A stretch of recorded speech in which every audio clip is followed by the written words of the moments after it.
Hello to my 2D design students. I am going to talk to you about the next chapter here. We are talking about chapter 10. I'm hoping that you guys are doing okay right now. Had a really stressful week, but I think that um, it's exciting to know that we are getting closer to the end of the semester. And so we only have actually a couple more projects left. So I'm hoping that you guys are getting something out of this class. um, you know, teaching online is really difficult, especially when it comes to teaching studio art. But we're doing the best that we can.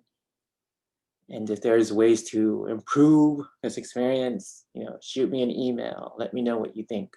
So let me go ahead and share my screen here. Oops. Share screen. It's like I forgot how to do everything. We are talking about the illusion of space today. Okay, so what did we talk about last week? We talked about so many different things with texture and line and so on. So for today, we are talking about this subject here. So there are 14 ways to show depth. And when it comes to two-dimensional design, it is interesting because for the most part, you are working on a flat surface. So 2D design is very unique in comparison to other types of media because you're looking at the whole thing all at once. Unlike looking at something three-dimensional where, say, the object is in front of you, you're only getting that particular perspective. If you want to see more of it, you would have to walk around the object. If you want to experience it differently, you can, see it during a different time of day. You can have shadows placed on it differently. But when it comes to two-dimensional art, we're looking at the whole thing all at once. Okay, so we find ways to manipulate depth using the surface through these ideas here. So the first basic way to manipulate the surface to create depth is through size. Okay, so objects that are close to us are usually larger. As they recede in space, they get smaller. And so if we look at this example here by Abraham Walkowitz, Bathers on the Rocks, 1935. Very loose, very abstract.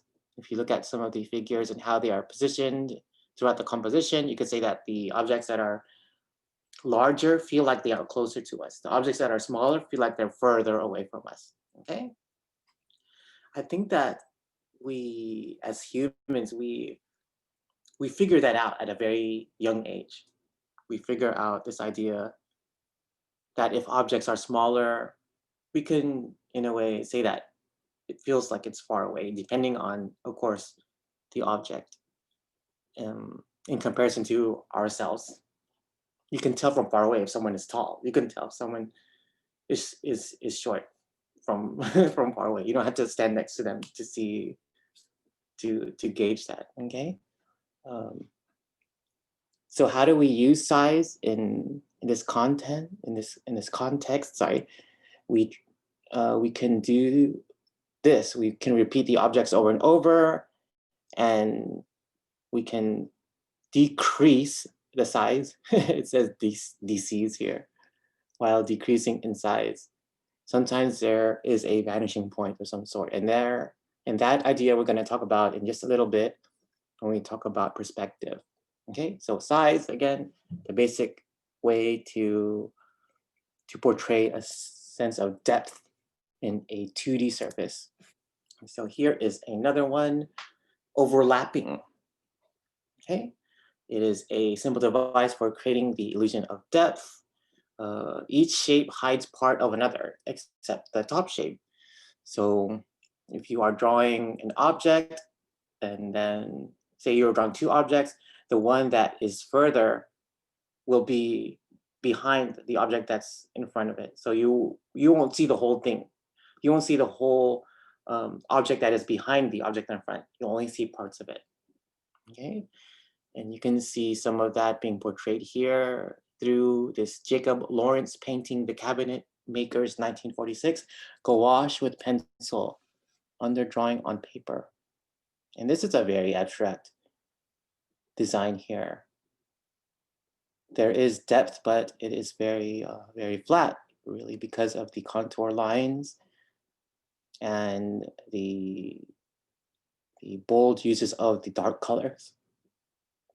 Okay, so the illusion of depth is increased when you overlap in combination with change in size. So overlapping works, you could always combine it with other techniques to create depth. So you can overlap, and then you can also use the idea of size to make an object feel like it's further away.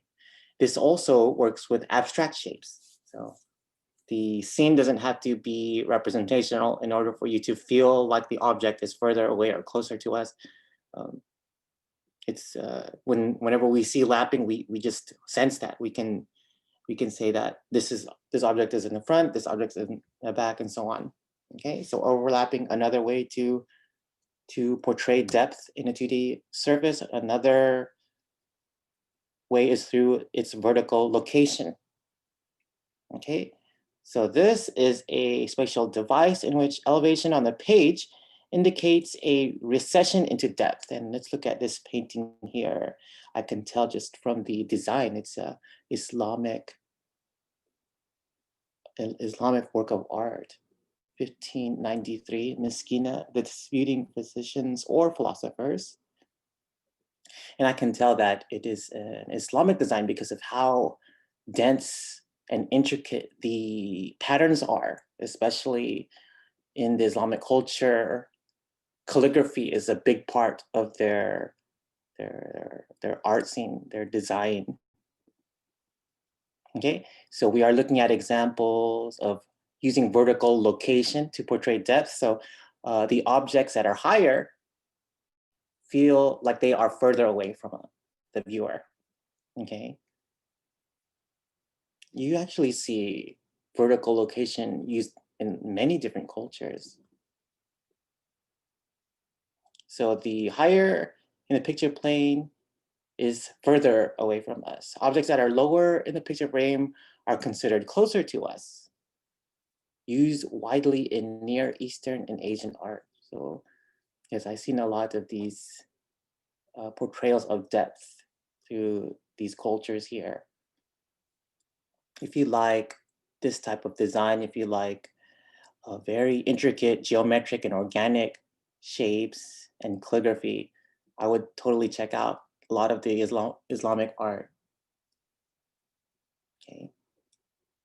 And so here is shifting into another type of way to portray depth is through aerial perspective, sometimes referred to as atmospheric perspective.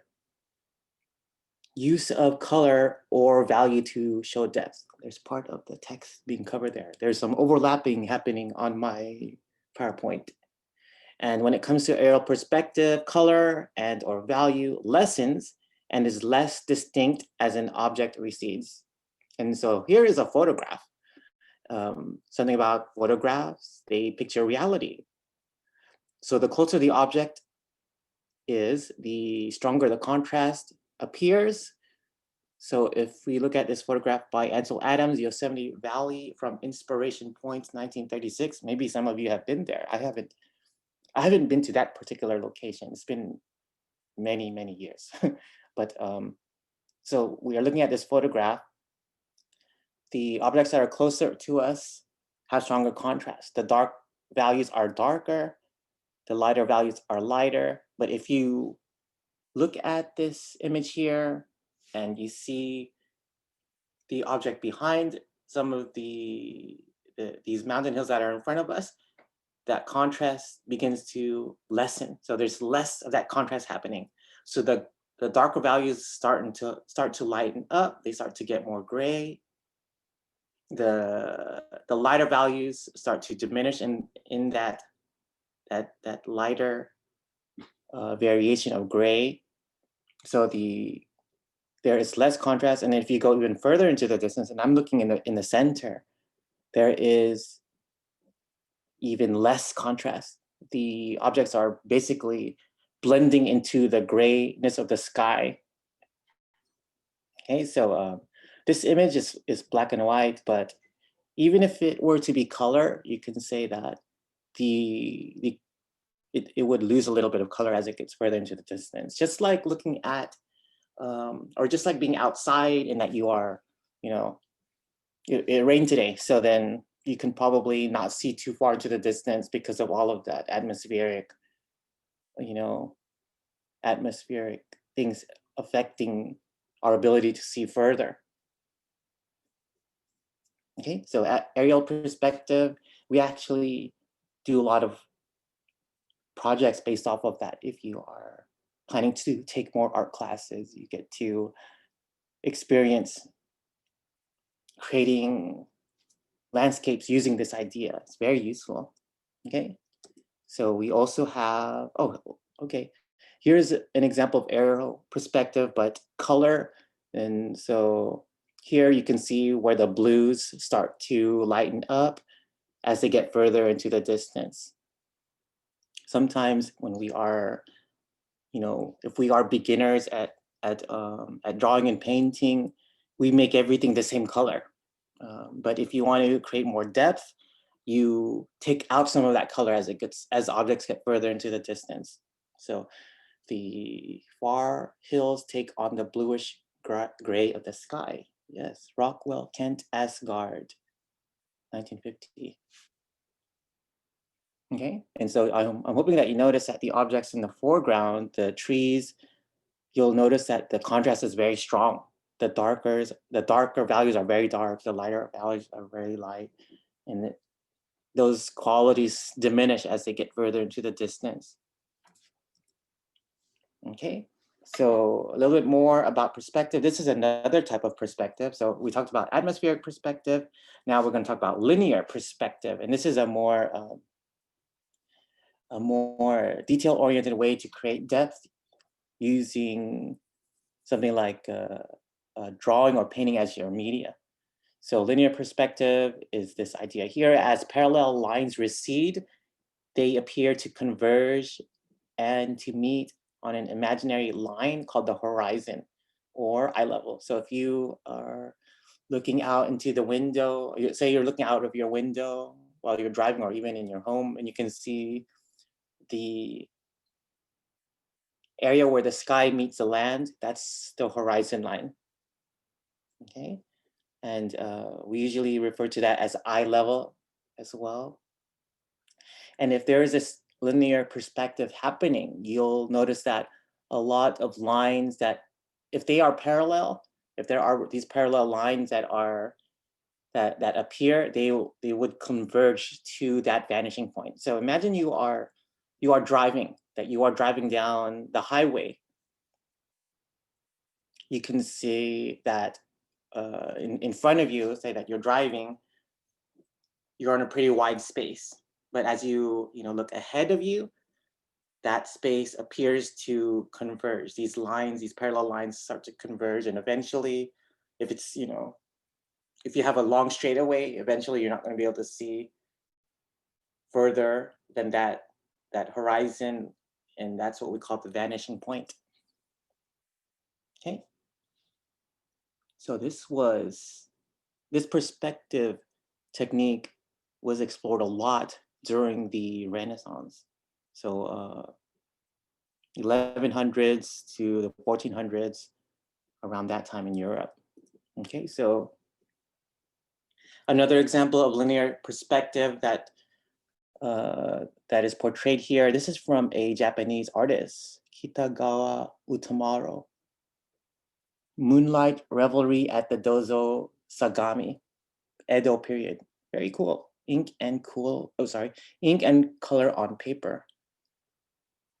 And it is saying here, other cultures use perspective too, thereby making it a universal design. So even though it was explored in a lot of detail in the Western world, many cultures use this idea as well. And you can say, and the reason why many cultures would use the same technique is that it's basically mimicking reality, okay? And you can say that during this time in Japan, the Edo period, this is when Japan started to open up their borders to other cultures.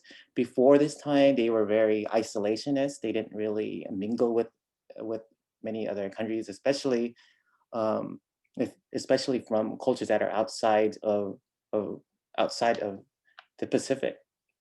And so when they started to mingle with the Western world, they started to trade with the Europeans.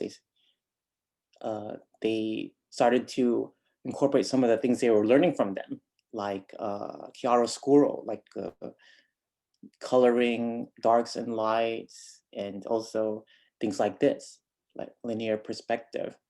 So it was a very interesting time in Japan.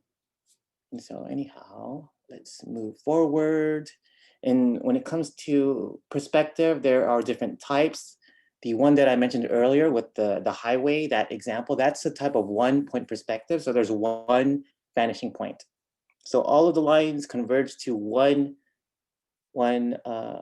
area. Okay, so I mentioned earlier, it was rediscovered and developed during the Renaissance period. Okay, so usually the vanishing point is on the horizon. Okay, so let me show you guys an example of 1-point perspective here. This is by a Da Vinci architectural study for the background of the Adoration of the Magi, 1480. Okay, so 1-point perspective here. We can see the parallel lines converging to the one vanishing point in the upper right center of the overall composition. So all of the lines, all of these parallel lines converging there. So the stairway, the arches, they're all in a way portraying this type of depth that can only be portrayed using parallel lines, okay? And this is a really neat drawing by Da Vinci. I love looking at his studies. You know, Da Vinci, we all know, or a lot of us know, of his more famous works like The Last Supper, Mona Lisa. But the majority of his works are actually these types of studies and drawings. Okay, and so this is an example of 1-point perspective. Another type of linear perspective is called 2-point perspective. So no objects are parallel to the picture plane and all edges recede to 2 points on the horizon line. So instead of having one vanishing point, there are 2 vanishing points, okay? And one way I can illustrate this is to imagine you are downtown. You are surrounded by buildings. You are in a very busy corner of a block. Say that you are in a busy intersection. Okay, so there is a building there, and that if you were to face this building, say that you are standing in the corner of an intersection and that you are to face one of the buildings on one of those corners. So then while you are facing the building, you'll notice that there are parallel lines converging to a vanishing point on one direction, and then there's going to be another vanishing point in the opposite direction. So that is what 2-point perspective is about. Okay, so very much the same thing as 1-point perspective, except that there's 2 vanishing points. Okay, closer to our normal viewing experience. Whenever it comes to this idea of perspective, it's something that we see all the time, but I think that one point perspective is noticeable only during certain occasions like driving, you know, and when it comes to 2 point perspective, it feels more like every day. Say that you are walking through housing, you are out, you know, driving around, looking at, you know, passing by businesses and so on. Okay, so here is an example of 2 point perspective. In a painting, Giovanni Antonio Canal, known as Canaletto, 1697. Okay, so here, the vanishing points aren't exactly obvious. And it's not as obvious as a 1 point perspective. So there are these parallel lines, there are these lines that are leaning towards a vanishing point, but it's actually off of the canvas, it's off of the surface that he's painting on. So that's what artists end up doing if they want to use 2 point perspective. For many occasions, it'll actually, it's a little more complicated because you're not going to see the vanishing point on the surface. It's actually off to the side somewhere. Okay. And yes, we do 2 point perspective drawings in the drawing class and also painting. Well, I don't know. So in the drawing class for sure, you'll probably do something like that if you're looking forward to taking another studio art class. I'm teaching drawing, by the way, next semester. If anyone's interested. Okay. Let's see, multi-point perspective. There is also multi-point perspective. So this uses more than 2 vanishing points. And something about multi-point perspective, it can create a disorienting, anxious, or unusual feeling in the viewer.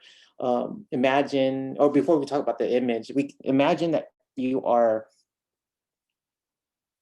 I like to talk about walking in a big city because maybe I miss it somehow. Maybe I miss being able to travel a little bit. But imagine you are walking in a city block and that you are surrounded by very, very, very tall buildings. So if you were to, you know, look ahead of you or around you, your immediate surroundings, you can see hints of 1 point perspective, 2 point perspective. But then if you look up, say that you are looking up, you are looking at a building and noticing how tall this structure is, you'll notice that the sides of the building are lines also, and that these lines are converging towards a vanishing point into the sky. And that is an example of this multi-point perspective happening, where it can make us feel a little bit disoriented because there's you know, we kind of lose our sense of balance. We are seeing these perspective lines here, but then when we look up, oh man, there's you know, there's this thing happening here as well. Same thing as you are somewhere on a very high elevation. Say that you are on the top of a very tall building and that you are looking down. You'll notice that the lines of the buildings around you converge lower to the lower elevations, and that is another way to illustrate multi-point perspective. Okay. And so this painting here by George Tooker, The Subway, 1950, egg tempera on composition board. Wow, that's pretty neat. Egg tempera being used in 1950. Egg tempera. Wow. I don't know. I don't hear about that too often. The different painting media that isn't really used too much outside of Italy, and anyhow, there is no, say, we are looking at this painting and it feels very disorienting because there isn't this sense of stability that I'm feeling. There's not a ground level that I can connect to, because there's this hallway that's going ahead right in front of me, but then there's also this pathway leading towards the left, and that there are stairways going down.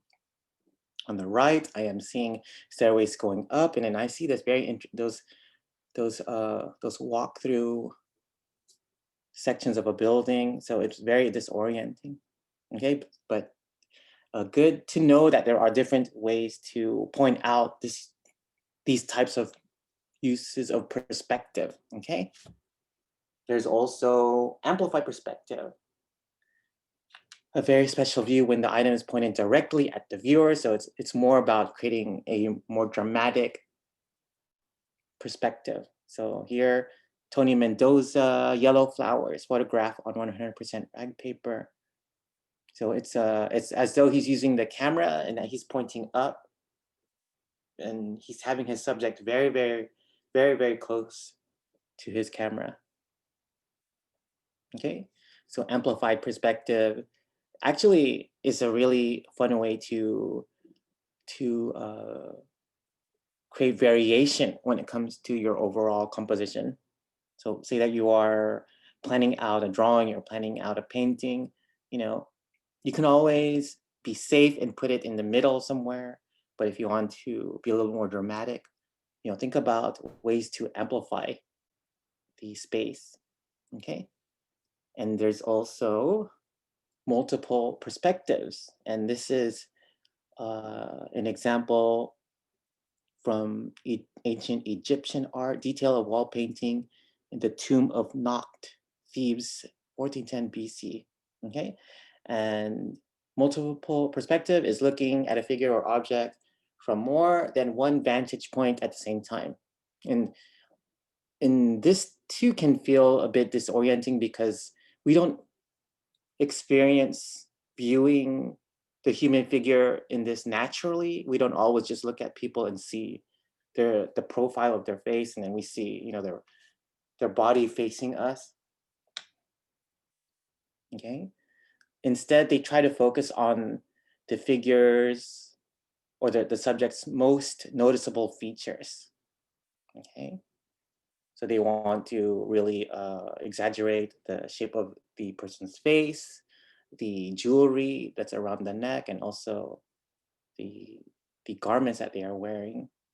Something that is interesting about this work, there's this sense of hierarchy in the way the figures are portrayed. You can say that the figure, the man figure, it seems like because he's bigger than the other figures, he's probably a little bit more important.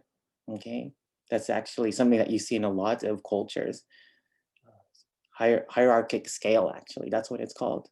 The person or the subject that is a little bit more important, they try to make them bigger. And you'll see this a lot you'll see a lot of this in ancient Egypt.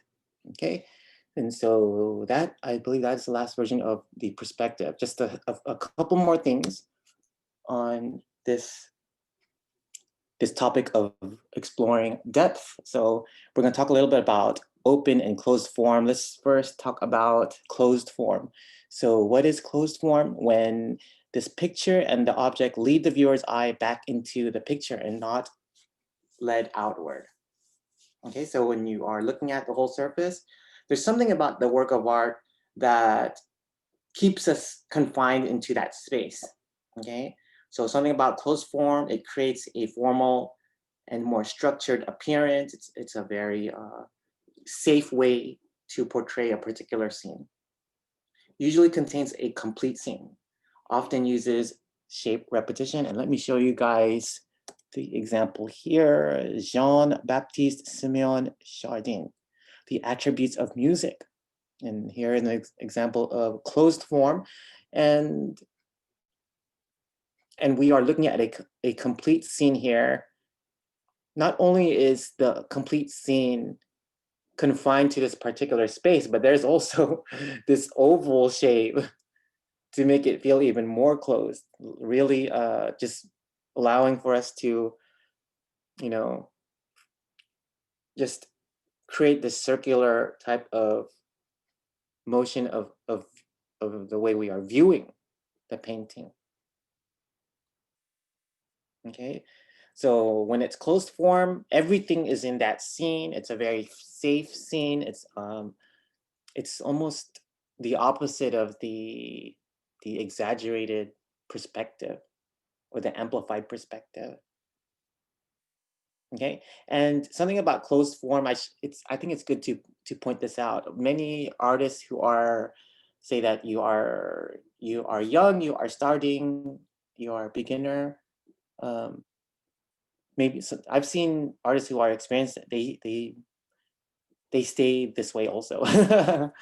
They use a very closed form when it comes to creating their own compositions because it feels safe. It feels like we want to see everything, and we want to that scene has to make sense. And so a closed form is a very safe way to go. Okay. And so now let's talk about open form. So this is when an object either breaks out of the format or pulls the viewer's eye off of the canvas.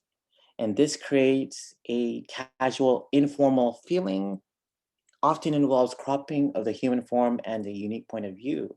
So something about open form, it is not confined to a particular space, such as this example here, Alex Katz, Ada's Red Sandals 1987.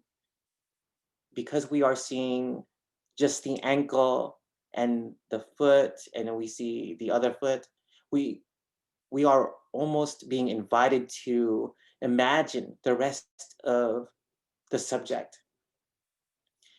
The artist could have easily said, or the artist could have easily included the toe here on this on the foot on the left. He could have easily just moved it over to the right so that we can see the whole object there, but he chose not to do that, just to make the overall subject feel a little bit uh, more informal. He's playing around with the composition. He's inviting for us to look beyond what is already there. Okay. And so when it comes to your own type of work, I would say to be aware. Is your overall composition closed, or is it more open? And I think that um, if you are aware of these trends in terms of design, then you'll want to explore them. Try both. Okay. So last idea here, transparency. We are talking about a type of equivocal space. Transparency is when two forms are overlapping, but both can still be seen as if one were see-through. So transparency is a different type of depth. It's almost as though we're not being limited by reality. And this type of transparency causes this interest in ambiguity. Transparency does not give us a clear spatial pattern. You can't always tell what is in the front or what is behind. Okay, and this is actually a design for a sweatshirt for a 5th anniversary in 1990. Designer Jennifer C. Bartlett. Okay, and I believe that is it. That is it for this PowerPoint. Kind of a lot of info, but all really new terminologies, and I hope that you guys explore these ideas even further. Okay, so I guess that's it. Hope that a lot of this makes sense. Check out your book, get ready for the quiz. Let me know if you guys have any questions.